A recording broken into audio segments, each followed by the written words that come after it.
at the front, Sonny and Libby.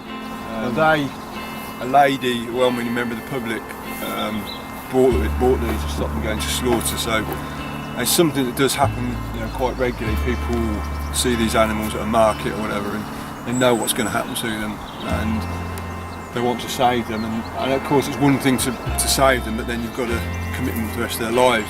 But luckily for them, and the same with a lot of the other sheep here, there's 7 altogether, they found a home here. And again, they kind of form their group now, 7 of them. They have their differences, but they sort it out, and they get a quality of life here which would never have been possible before. In fact, they wouldn't have lived that long anyway.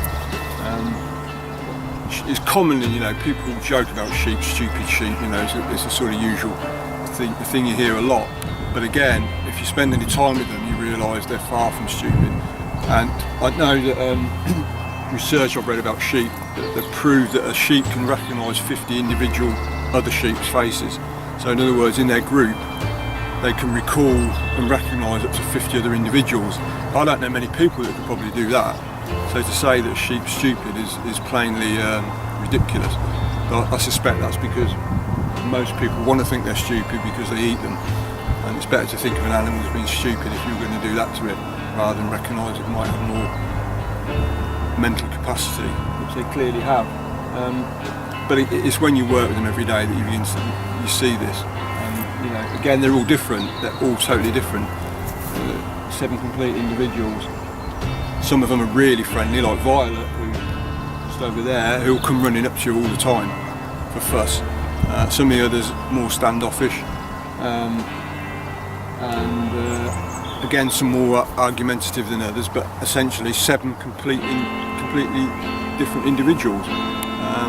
And yet, if you drive past the field when you're out in the countryside, and people just see sheep, and they just think, oh, it's just another load of sheep. They're all the same. No, they're not all the same. At an animal sanctuary like this, they get to be, who they are and what they are, which is brilliant to see, and really sort of it's really satisfying.